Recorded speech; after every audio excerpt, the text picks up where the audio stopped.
বিগত কয়েকদিন ধরে সমাজ মাধ্যমে আলোচনার শীর্ষে অভিনেতা তথা উত্তরপাড়ার বিধায়ক কাঞ্চন মল্লিক। 53 বছর বয়সে 29 বছরের ছোট অভিনেত্রী শ্রীময়ী চট্টরাজকে বিয়ে করা নিয়ে চর্চায় অভিনেতা। এটা তার তৃতীয় বিয়ে। এর আগে প্রথমে অনিন্দিতা দাস এবং পরে পিঙ্কি বন্দ্যোপাধ্যায়কে বিয়ে করেছিলেন তিনি।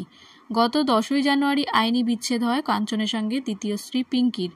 জানা যায়, শ্রীময়ীকে বিয়ে করার জন্য দ্বিতীয় স্ত্রী পিঙ্কিকে ডিভোর্স দিতে গিয়ে একটা বড় অঙ্কের টাকার খেসারত দিতে হয়েছে কাঞ্চন মল্লিককে। খোরপোশ হিসেবে কাঞ্চনের কাছ থেকে 56 লক্ষ টাকা পেয়েছেন পিঙ্কি। খোরপোশের অঙ্কের পরিমাণ জানার পর থেকে নেট মাধ্যমে সরগরম একটি প্রশ্ন নিয়ে, কত টাকার মালিক কাঞ্চন মল্লিক? কতই বা উপার্জন করেন উত্তরপাড়ার বিধায়ক? স্থাবর অস্থাবরের পরিমাণই বা কত তার? 2021 সালের পশ্চিমবঙ্গ বিধানসভা নির্বাচনে উত্তরপাড়া কেন্দ্র থেকে তৃণমূল কংগ্রেসের হয়ে ভোটে দাঁড়ানোর সময় নির্বাচন কমিশনে নিজের সম্পত্তি জানিয়ে হলফনামা জমা দিয়েছিলেন তিনি। সেই হলফনামা অনুযায়ী স্থাবর অস্থাবর সম্পত্তি মিলিয়ে 90 লক্ষ টাকার বেশি সম্পত্তির মালিক ছিলেন উত্তরপাড়ার বিধায়ক। হলফনামা অনুযায়ী সব মিলিয়ে কাঞ্চন মল্লিকের অস্থাবর সম্পত্তির পরিমাণ প্রায় 38 লক্ষ টাকা।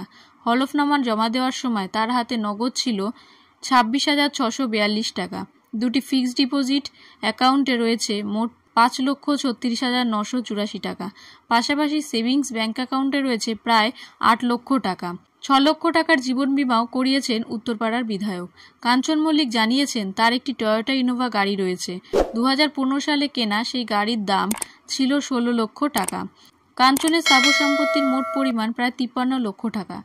থাকার মধ্যে আছে নাকতলার নেতাজি নগরে 913 বর্গফুটের একটি ফ্ল্যাট। 2005 সালের 9,60,000 টাকা দিয়ে এই অ্যাপার্টমেন্টটি কিনেছিলেন কাঞ্চন। 2021-এ ওই ফ্ল্যাটের বাজার মূল্য ছিল প্রায় 53 লক্ষ টাকা। 2021-এ প্রায় 2 লক্ষ টাকার ঋণ ছিল কাঞ্চনের। তাহলে কাঞ্চন মল্লিকের উপার্জনের পরিমাণ কত?